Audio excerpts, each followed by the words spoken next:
Hi, and welcome back to Rewriting Real Estate. My next guest is a successful entrepreneur, CEO, and author of The Relationship Advantage, which is a powerful guide to building businesses rooted in authentic relationships. With more than 2 decades of experience, Barb Betts has transformed how professionals blend authenticity and strategy to create lasting success. She's worked with some of the world's most influential brands and captivated audience at top industry events. Her energy is contagious and her insights are transformative, and her passion for people shines through everything she does. So I'm super excited to welcome Barb Betts, and she does have a history in real estate as well, but her new journey is really fascinating. So let's get started.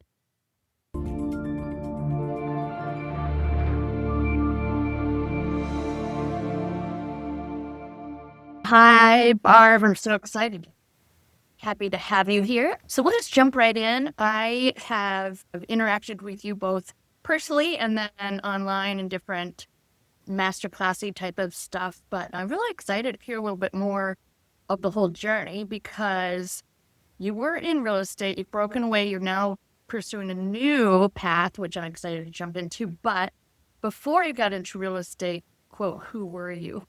I love that question because I don't talk about it often enough. It really goes back to when I was 5 years old. I wanted to be a teacher my whole life.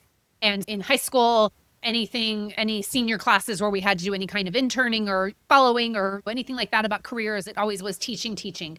I got pregnant very young at 17, had my son and married his father and started life at a very young age. And in the late 90s, online college was not a thing. Right. Classes didn't exist. And so pursuing a degree virtually was not really an option, nor did I have the funds when it started developing to do all of that. So woke up and had to become a real human real quick, an adult. And so I got into accounting. My mother and father-in-law owned a company at the time, and I did some bookkeeping work for her, got good at it, and taught how to use QuickBooks. And so in my very early 20s, raising a family and worked in kind of the bookkeeping world for various different companies. And I had our daughter by then, and I was just tired of feeling like I'm not going to ever have any kind of ownership in life, in my career or business. I'm sure I would have worked my way up to big titles, but at the end of the day, back in the 90s, without a degree, it was very much frowned upon. You weren't going to go anywhere in life without a degree. I agree in 2026, we're not there anymore. Back then we were. So all I could think about is all my friends that are going to school to become accountants and CPAs are going to pass me right by. And so I thought, how can I have ownership of something? Frankly, we had just gone through an awful real estate transaction. That's how most realtors start their career. True. Listing agent was representing us as well, dual agency in California. I felt like I was constantly on the heels of, or not even on the heels, I was ahead of, hey, this is due, so when I had this revelation of what do I want to do with my life, I thought, I really enjoyed the real estate process. And I loved reading the contract and doing all of that. And so I thought maybe I could do this for a living. And so I got my real estate license because I thought, what can I do quickly with no money and have ownership in? And we know that's how so many of us landed in. Right. I took out a credit line on our house for the exact amount of my take-home pay in case I never sold a house for 1 year. And I started helping friends and family. That progressed. I never looked on that credit line. And 24 years later, Wow. here we are. So that's how my real estate journey happened. I love it. And getting into real estate that young, now it's very common to have younger people jumping into the industry. But back then, you probably had to prove yourself way more because in the 90s, you didn't have young agents. No, yeah, you didn't have young agents. It was very much a second career for people. And yeah, it was one of those things where I had to fully bet on myself. I didn't know I would be good at it. I ended up being great at it, all because honestly, the foundation of relationships. And then, how I transitioned to where I'm at now, back in 2011, I was asked to teach my first class in my office. And I taught it. And I had a woman walk up to me. She was probably in her late 70s at the time. And she looked at me and she was like, you should never go on a listing appointment another day in your life. And she said it like that. And I remember being like, that's rude. And then she said, you should do this the rest of your life.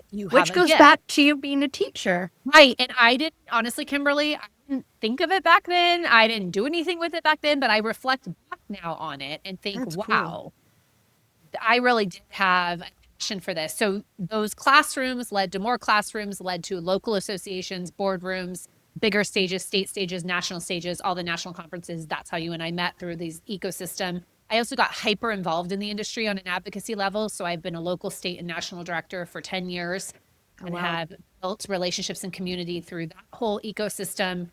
And about 5 years ago, I looked at my husband and I was like, listen, I run my practice with my husband. He runs it now, obviously. And I was like, all our eggs are in one basket. Real estate's going to have another rainy day, which we know it has in the past couple of years. Saw the writing on the wall and thought, I don't want to go through another 08, 09 with only one income stream, no other options. And so I was like, what would my speaking career look like if I stepped outside of real estate? And I realized there's a whole nother world of speaking that exists. And so that's what I'm doing now, is enjoying speaking in the real estate industry, but also in many other industries as a full-time corporate keynote speaker. That's so interesting. Did you have any guidance or coaching on how to break into it? Because I feel like it seems obvious, but there's got to be nuance to Not it. obvious. And it is the hardest I've ever had to do, is to go back to the bottom of being the newbie.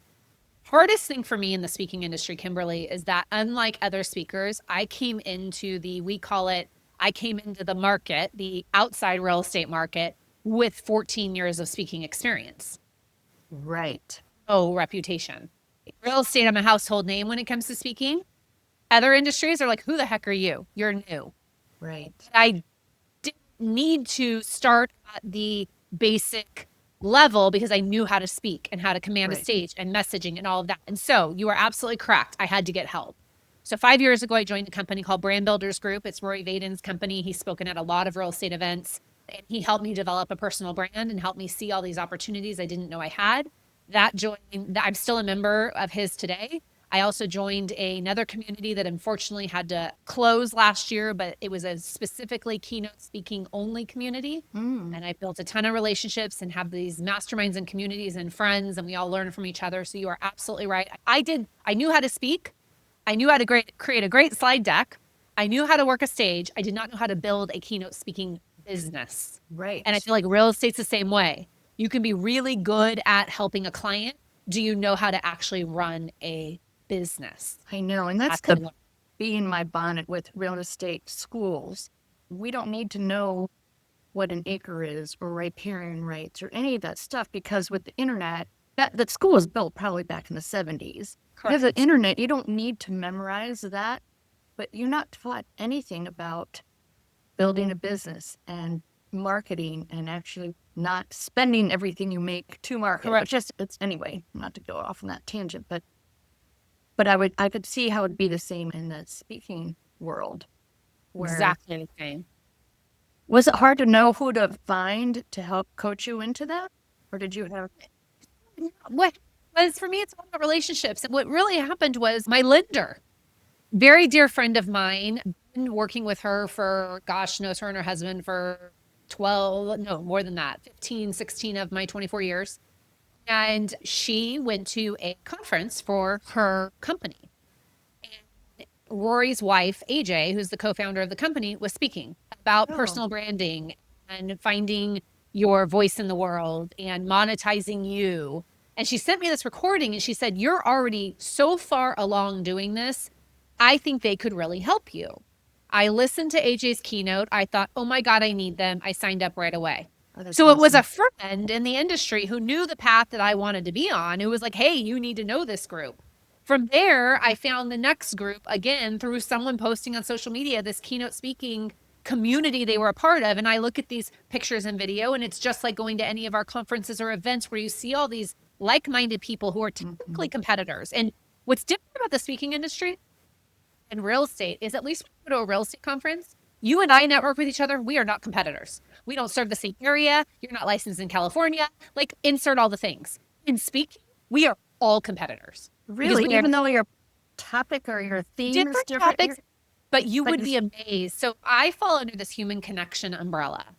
And under the human connect, when an event says, I want a human connection speaker, there's 45,000 of us. We may all talk about different things, but we all roll up to this human connection idea. Or an event might not even know who they want.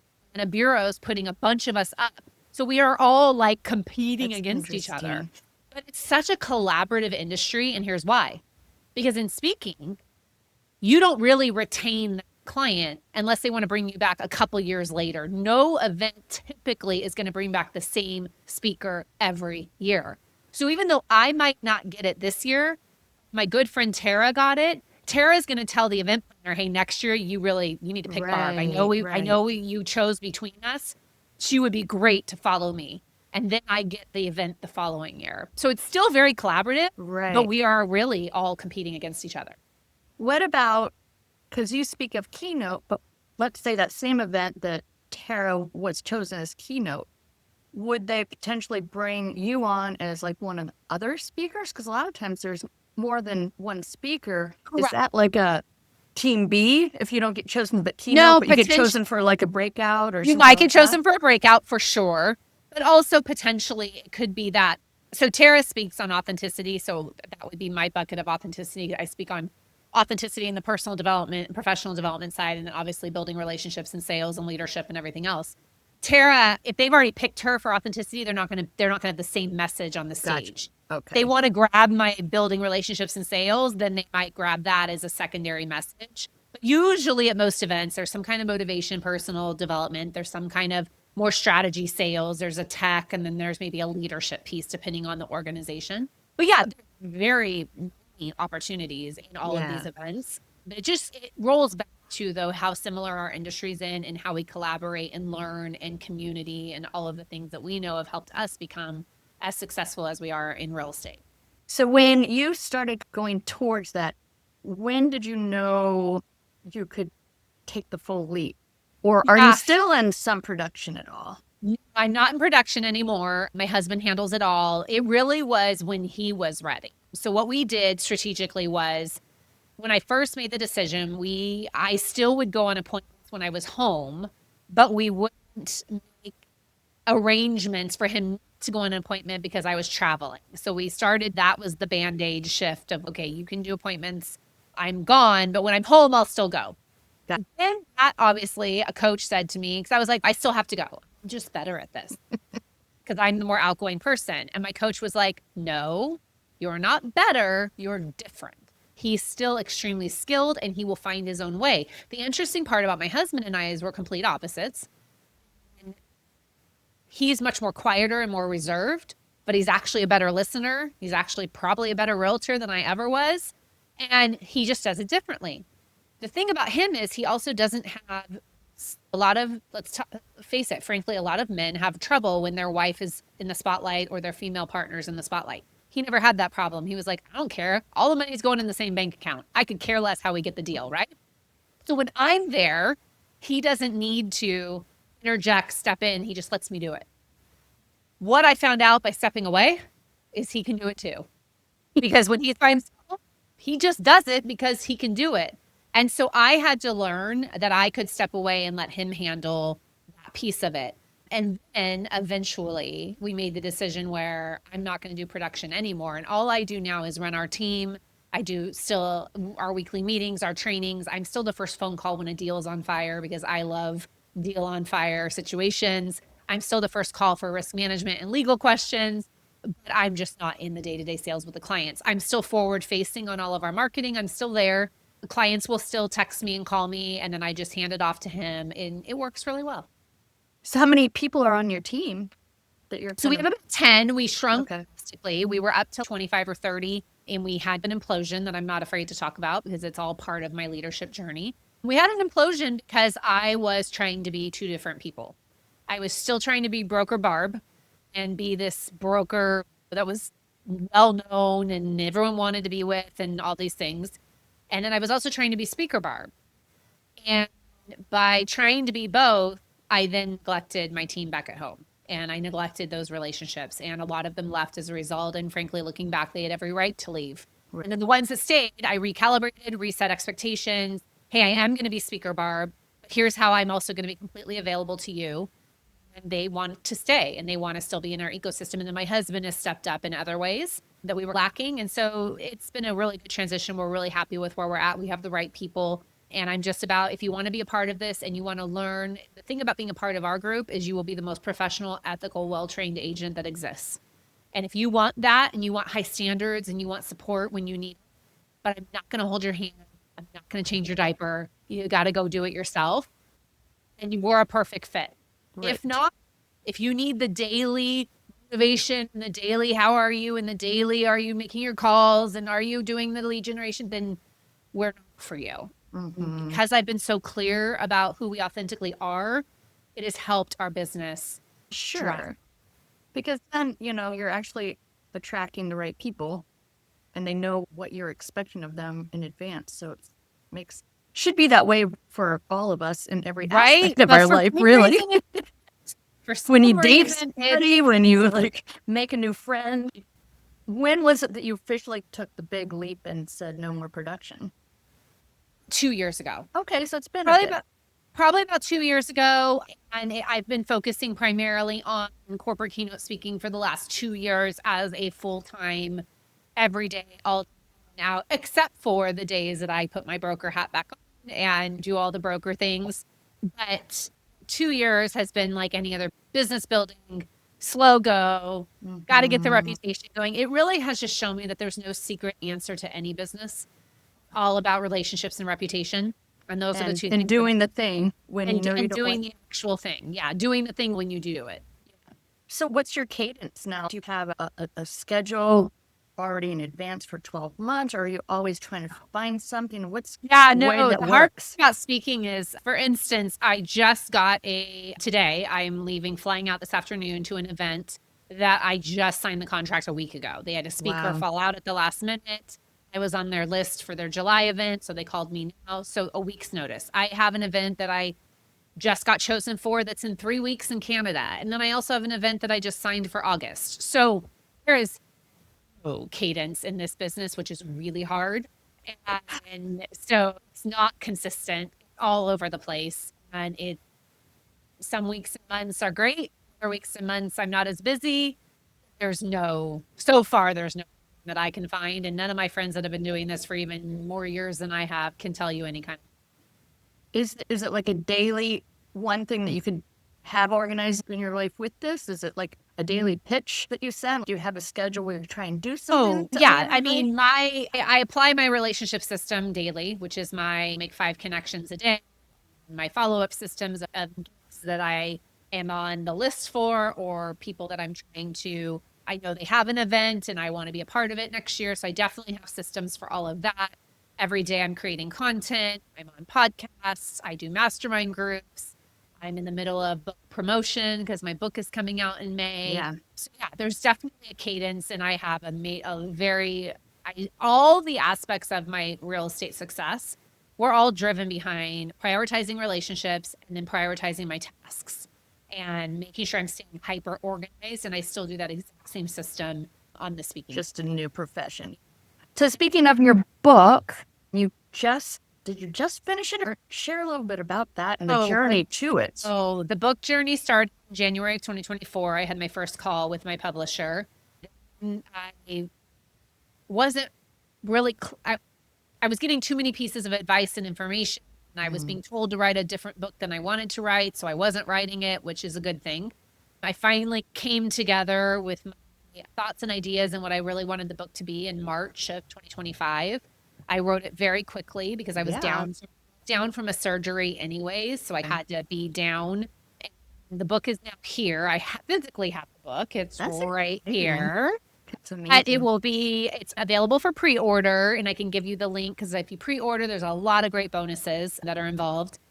It will be formally published and available to the public on May 12th of this year. That's so exciting.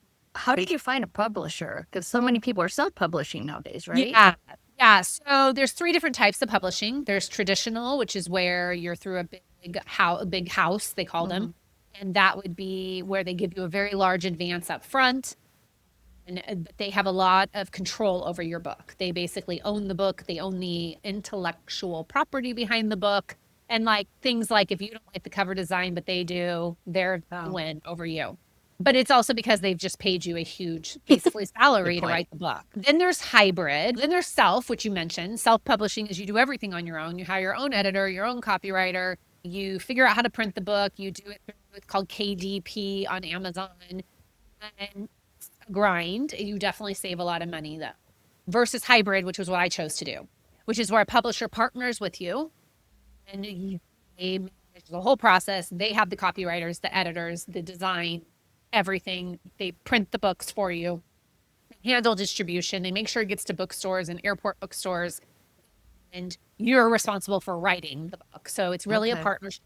It's a lot of money because you're basically, everyone has to get paid, and you're going to make your money on the back end when you sell the books versus traditional. They're giving you all the money up front and you make a very small amount when they sell the books. So I went hybrid, which is what most thought leaders do. It's what I would recommend to anybody, especially for your first book. And so, yeah, finding the publisher was a relationship. Again, I was introduced to him. I interviewed quite a few, all by relationship. This one was the one that I felt was building the best relationship with me. And so I rewarded, ultimately, that relationship. And tell me about the book itself. Where'd the kind of idea come from? And was it in your mind for years and years, or was it, I don't know. Oh, I have always been about relationships. Anyone who knows me, I used to run under the tagline. It was on my real estate signs and on my business card. It would say real estate by relationship. I actually created my first podcast around that, trademarked it, all of the things. So I've always been about relationships. I mentioned that I was going to write the book based on, there was an idea that everyone kept telling me I should write the book just on sales and write a book just on sales. And I was like, but this is more than sales. I don't want it to just be about sales. I want it to be a book any human can benefit from. I want it to be a book that all of my girlfriends who are elementary school teachers can pick up and build better relationships with their students and the parents and the staff. Right. And so the book is The Relationship Advantage, Unlock the Life-Changing Power of Human Connection. And it is a book that is all about how do relationships actually transform our lives. So the first section is all about the relationship with yourself, which I believe is the most important relationship that we have. Transcends all other relationships. And when you fix the relationship with yourself, you literally fix all other relationships. The second section is all about how do we actually build relationships with others. So I talk about the keys to a relationship. I talk about emotional intelligence. I talk about digital relationships, parasocial relationships. Basically, how do we show up in the world and actually build relationships with other humans? The third section is how relationships make an impact in life. And so there's one chapter on sales, one chapter on leadership, one chapter on community. And then the last chapter is how relationships are truly our legacy factor and how relationships outlive us and they ripple on beyond us. So true. I'm proud of the book because it's my brand in a book. It's not just, only salespeople, or you look at the title and you're like, oh, I'm not in sales. The sales chapter, I start the sales chapter out with, you think you're not in sales. And if you sales, you can skip this chapter, but here's why I think you should stay around, because sales is actually influence, right? And we are all trying to influence others every single day. I make a joke that even getting your toddler to tie their shoes is 100%. sales. Yeah. Right? And I'm proud of that because I'm like, even my girlfriends are going to want to read the chapter on sales. Yeah. Think about with your spouse. Like you want to have a fancy dinner. You're negotiating. You got to sell. You walk into a restaurant and you like don't want the table in the corner. You want the one by the window. So you and the hostess are having a sales conversation. It just, sadly, that word has gotten such a cringy attachment to it. There's not an industry out there. My dad was a dentist. He recently retired, but it's like he's in sales. His practice anyway. But yeah, that's so exciting. So I'm definitely going to pre-order it. Yeah, pre-order the book. And if most of your people are real estate humans, I have some really great bulk order opportunities for teams and groups. And I'll do some virtual stuff with your team, coach your team, all on the systems in the book. And so there's a lot of great, any good author has bonuses because we're trying to sell a bunch of books. Oh, that's so exciting. Well, I so appreciate your time. I do like to always, I'm not going to end with my last question because I do have another question. Besides speaking and selling the book, do you have any other big new things, or that's going to be your lane for a bit? No, actually, the other thing that's happening is, as a natural byproduct of speaking, I've been asked to come in and consult with some companies, which has been great, where they hear me speak and they're like, okay, can you come in and actually workshop and teach this to our team? Or I have one right now where I'm helping them build build the back end of their CRM so that they can actually apply the system that I teach in the book. And so that's been really cool. Yeah, that's been exciting because that brings back my teacher. And it's not something I publicly put on the site because I really want the site just to be about the speaking and the importance. That's really nice byproduct because I can do it from home. I can do it from behind this computer and not have to travel. So it's really. And speaking of keynote speaking, do you have any really unique stories from your experience so far? Because there's got to be so many, right? Oh, many. Unique. Probably the most funny is that I now have had to cave on my habit of overpacking. And unfortunately, when you're a speaker and you have to be in Dallas and then go to Des Moines, Iowa, and then to be in Chicago, and your flights are literally back to back, and you can't afford a delay, a cancellation, or your bag not arriving. And so I've had to become a carry-on girl, which is probably the hardest thing I've ever. Because I grew up in the conference world. We have our workout clothes, and then we have our morning meeting outfits, and then we have our dinner outfit, and we have different shoes for each one, and then we need our to run through the conference center, but then we want our heels to look cute. And the people can't see you in the same outfit. Becoming a carry-on girl wearing a black blazer that you wear 4 different times in 3 different ways is awful. So, if you ask me the one thing I don't like about speaking, it's being a carry-on girl. Have you discovered your favorite airline? Are you consistent and loyal? That's a funny question. My favorite airline is Delta. But Delta is not the most convenient for me because the beauty and benefit of being in LA is everybody's a hub. It's a hub for United, American, Delta, and it's a hub. But the negative about Delta is their other hubs are basically Salt Lake and Atlanta. So if I want to go to Iowa, typically I have to go all the way to Atlanta and double back. And that's just exhausting to me. Where American, Dallas, I can go anywhere. And American has the easiest frequent flyer program to gain status on. So much easier than Delta. And the benefit to having status when you're a traveler like me is if I land in an area and my flight's been canceled, I am the first one rebooked on the best seat. I'm getting the last seat on that plane because of my status. Versus if I'm on Delta and I can't work my way up to status, now I'm just in no man's land, no offense with everyone else. Really need to get rebooked quickly to get where I'm going. So it's worth it for me to be on American. And I have lounge access and all the fun benefits. And so if I really had my choice, I would be a Delta girly. And if I lived in Salt Lake or Atlanta, I'd be a Delta girly. But being in LA, American makes the most sense for me. That's funny. Yeah. And have you been or shared the stage with anybody that you couldn't believe you were sharing the stage with? Yeah. Or met people that you're like, oh my gosh.